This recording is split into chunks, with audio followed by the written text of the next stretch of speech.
Good morning, good morning. My apologies for the mix-ups with running these scenes and everything. I think I'm still trying very much to get used to OBS and how all this stuff works. So give me just another moment to prep a few things here. Got to get my other screen arranged a bit to where I can see what I need to see with the YouTube commentary over here on one side and be able to manage the controls in OBS. It's just a lot. I'm about to switch over to my monitor screen here, and I think that music's accidentally going to kick back in again, so I apologize in advance for the glitch that's about to happen. Let's see what we get. And I'll get that turned down. Morning, Mage. If you guys and girls would just let me know if the audio seems okay. I want to make sure that that background music is not too loud, and feel free to let me know if you want me to turn it off completely. A lot of people tend to not want to have any background music during live streams or YouTube videos or the like. But how's everyone doing? It's been a while. Gosh, it's been almost a month since I've done a video or anything. Recently, I became a grandfather. My youngest daughter just had a baby on July the 31st, and that's part of why I've been down for a little bit. I've been spending a lot of time with family, and I've had a lot going on at work too. And if I'm honest, sometimes I just haven't been motivated enough to get in here and make the videos. In a lot of cases, it feels like there's nothing left to teach because John and Kenny cover everything so well, and let's not forget Arya.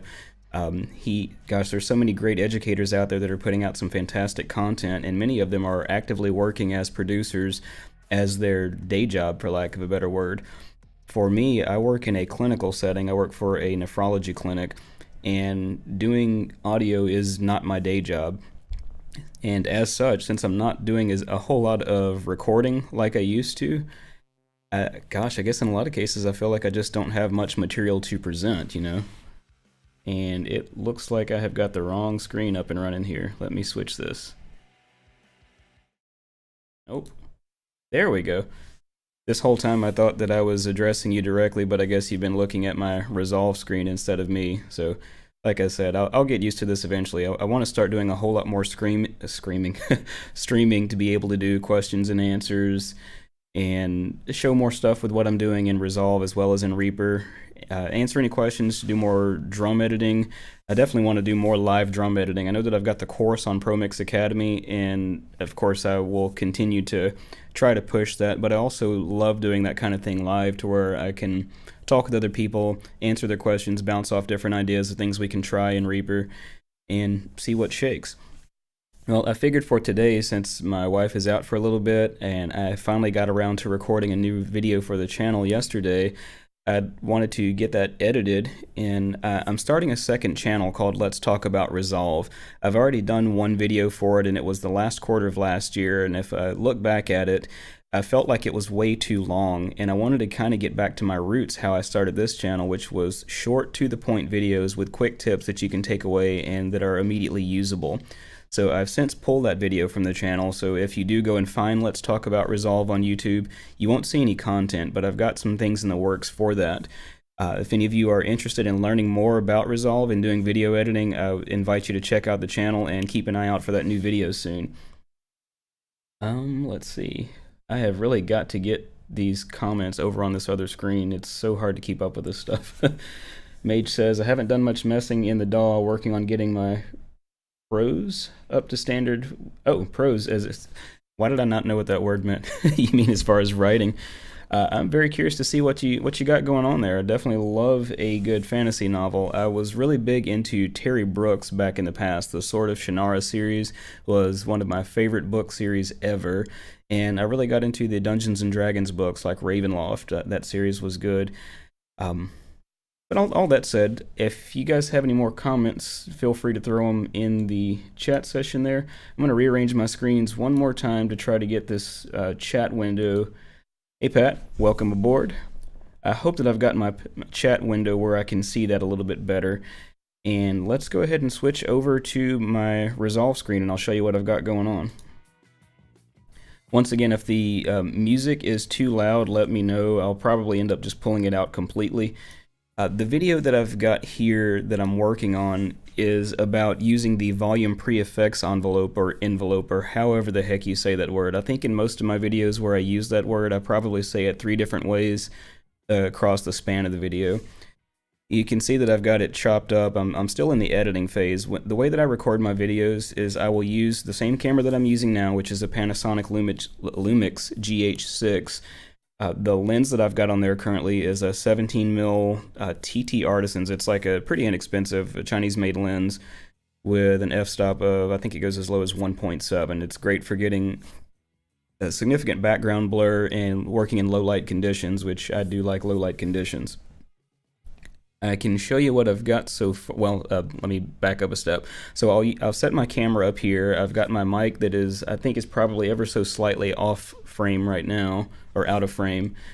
And then of course I'll record my desktop into OBS.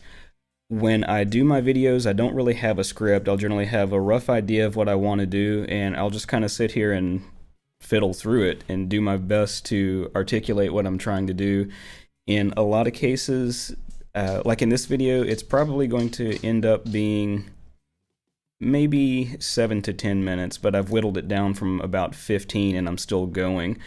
When I do my videos, I don't, my apologies for the dog. Good morning, Belle. You can probably hear her nails on the floor there.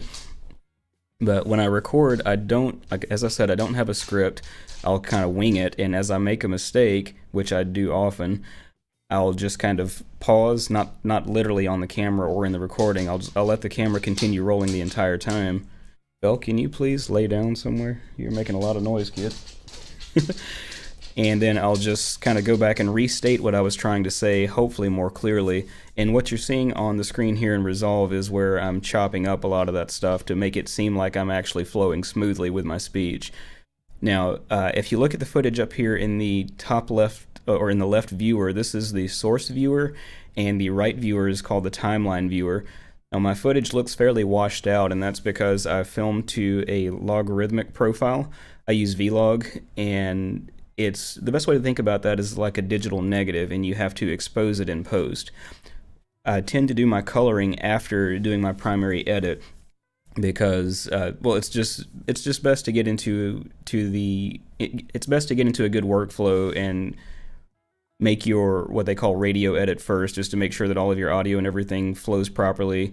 Get your cuts put in and a rough timeline. And once you've got your timeline roughed in, then you can refine it, add any visual effects, do your color grading and all that stuff after the fact. Hey Andy, Andy just got done doing a 6-hour stream. I totally do not expect you to be here long. I didn't expect you here at all, so thank you for even sticking your head in the door. I'll back my timeline up to the beginning and show you what I've got so far with this, and then we can go back in and start doing some editing.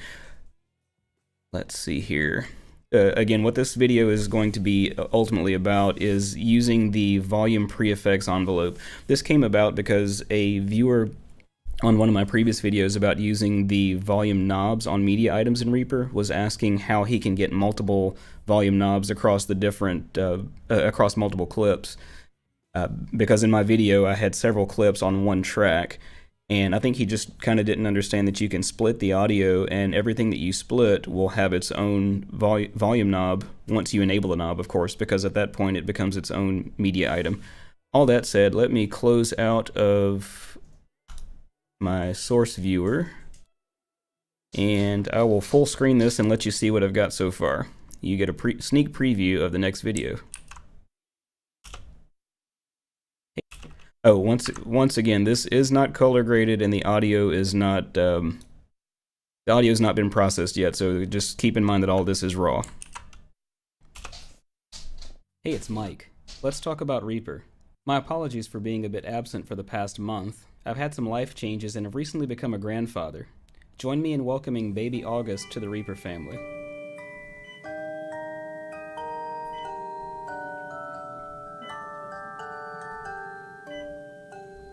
In one of my previous videos, I showed how I prefer to use volume knobs instead of volume handles on media items for controlling clip gain, item gain, whatever you'd like to call it. The concept being that Reaper gives you a few different options for controlling the volume before it hits the faders and the effects. Using item gain is a great way to ensure that your plugins are receiving the optimal level. On that same video, a viewer recently commented with a question. Riffs from the Abyss 666 asks, how do you split the item so you can adjust the volume knob? In my answer to that question, I explained how to split the item to get multiple volume knobs across the item, but in today's video I'd like to show you a much more granular option for controlling the volume that your media items feed your plugins before they hit the fader. Let's take a look. This project is a song concept by Discord member Allfather, who recently asked me to provide some live drums for the idea. This being simply an idea and a rough sketch, this is not mixed and it is not final. I'll play back a small portion to let you hear work in progress. I'm going to pause that for a moment and make a quick change here. One thing that I'm kind of monitoring is taking a look at how OBS is responding while I'm also using Resolve at the same time. I have made proxies of all this footage, but at the same time the NVIDIA card is kind of doing dual duty. That's a lot of D's. So I'm going to go under my playback to timeline proxy resolution and switch that to half. That should help to alleviate some of the strain. So I will back up a hair and see if this can continue to play. To provide some live drums for the idea. This being simply an idea and a rough sketch, this is not mixed and it is not final. I'll play back a small portion to let you hear work in progress.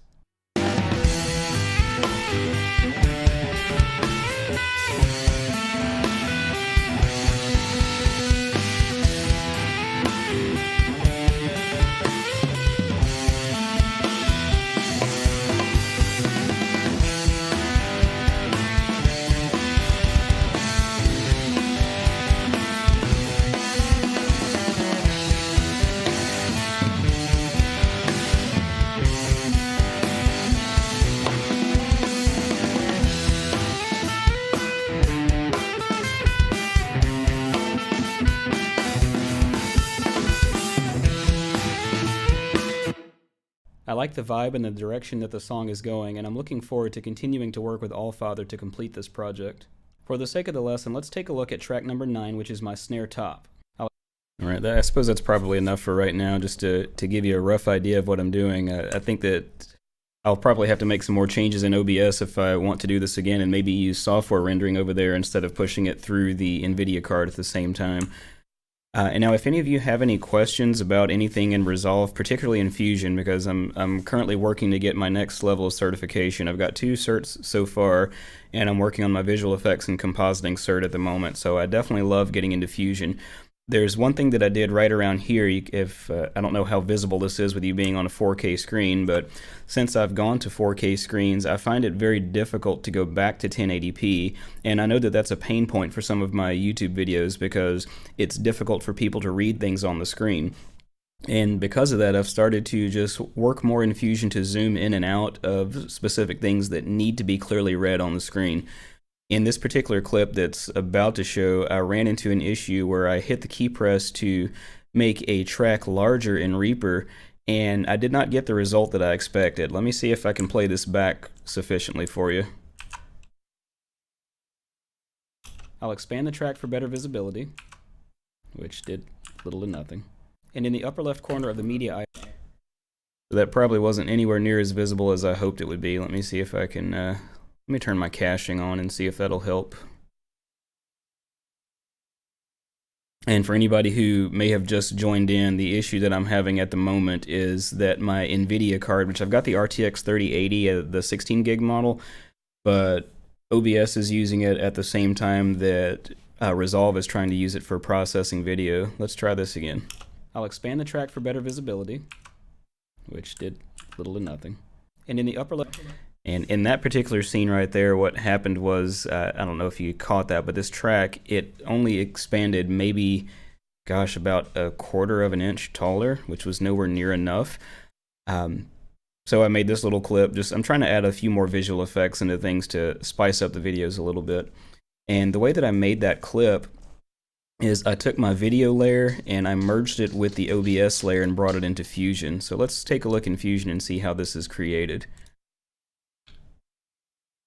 Now, once again, as I'm in Fusion, I've got the same type of viewer system that I had in the edit page, and for anyone who's not familiar with it, DaVinci Resolve, or it's more commonly just called Resolve now instead of DaVinci Resolve, but it has multiple modules that, in my opinion, will give you the same level of functionality, if not better. Bell Dog, can you sit down somewhere? That will give you a lot of the same tools that you would have in the Adobe suites, but the biggest difference is instead of bouncing things across multiple applications, you've got it all built into one. So Fusion would be the rough equivalent of After Effects in the Adobe world. Excuse me. Whereas the edit page, and these different things at the bottom are just called pages. Edit is where we were working before, where we're working with a traditional timeline. Fusion is for visual effects and compositing. Color is for color grading. Fairlight is the audio module, and it quite frankly is a full-fledged DAW. I've got access to buses and tracks. I can add effects, even things that are not part of Resolve into this. So any of my VSTs that I would have access to in Reaper are available in here as well. And then the deliver page, which is where you export your final video. So if we go back to our Fusion page and we've still got our clips selected, this Fusion is a node-based system instead of having the timeline.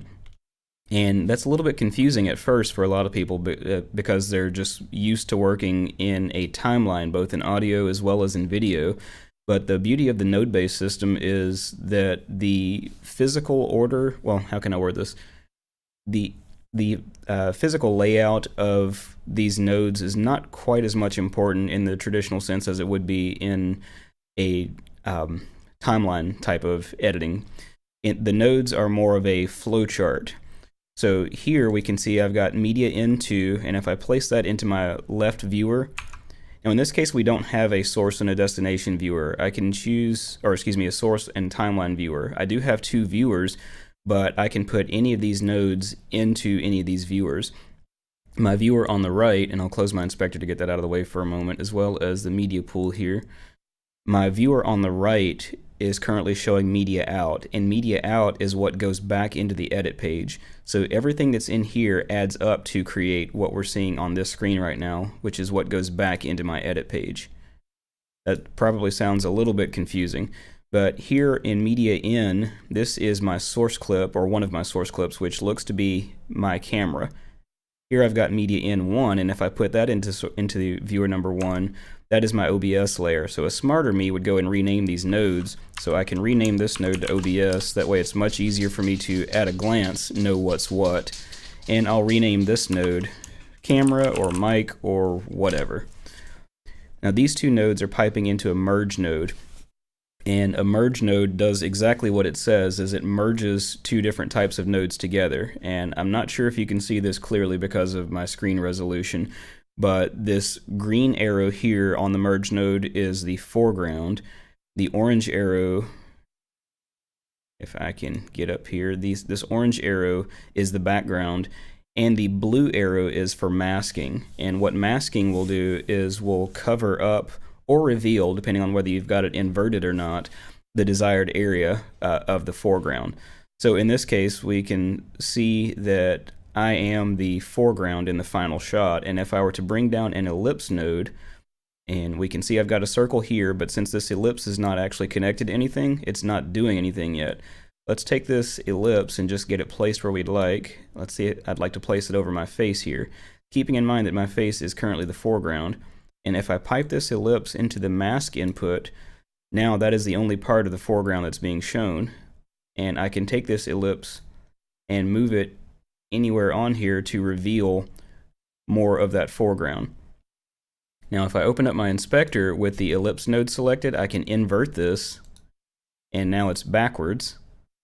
And also we can see that my ellipse is a solid. Let's reverse this invert and go back to where it's just showing that and remove the solid. Now I'm showing nothing, but that's because I have no border width. So if I increase the border width, now it's like I've just got the border of a circle that I can move to reveal whatever I'd like on this foreground. Or I can invert it again and do it the other way around. So there's lots of options to do some pretty cool stuff in here just with simple things like masking. And to make this even more interesting, this can be animated.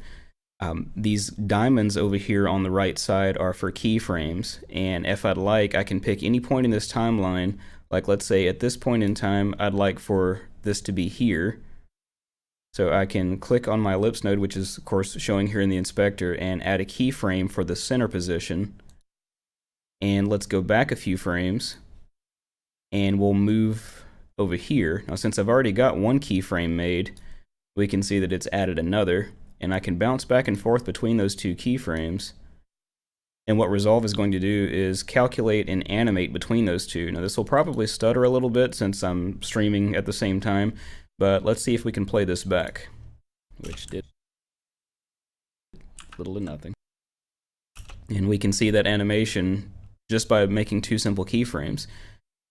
Now, a lot of the movements, well, if you just make two keyframes and allow Resolve to interpret that and create the animation in between, it's a linear animation. And in film, we generally like to make things a lot more smooth.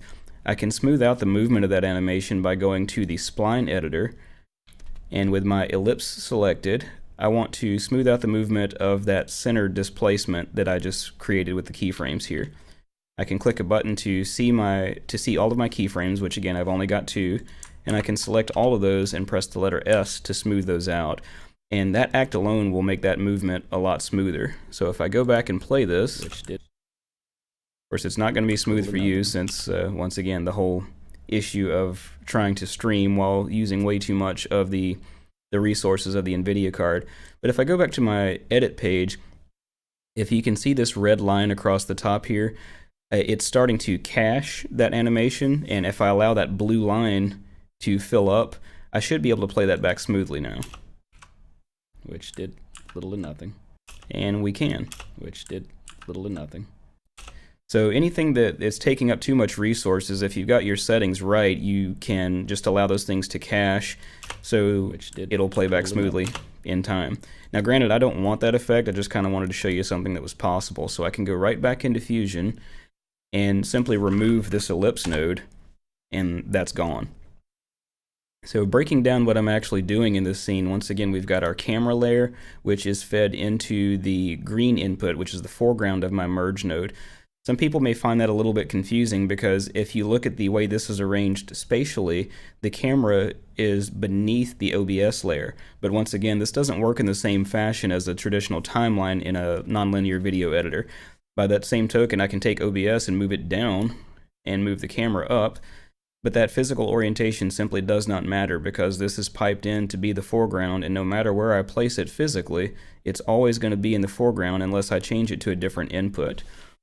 And this is kind of some of the things that I want to start teaching in the Let's Talk About Resolve channel, is just, excuse me, taking some of these concepts, breaking them down into digestible content, and teaching people to not be afraid of Fusion. I see so many people that are new to Resolve that will just stick with very basic transitions, effects, and things that they can find on the edit page, and there's nothing wrong with that, but learning to work in Fusion gives you so much more flexibility. Now, you may be wondering why I even have OBS in this when I'm not showing it in this clip, and it's simply because it was part of the original timeline, and I just merged them to make this composition. I do have to have something to act as a background layer, and quite frankly, if I wanted, I can completely disconnect this, and I'll change the input on this merge one node so that the camera is now in the is now acting as the background. That may seem confusing as well, but if I have no foreground, I need a background so something is visible. So OBS is completely disconnected. With it sitting here, if it's not plugged into anything, it's not doing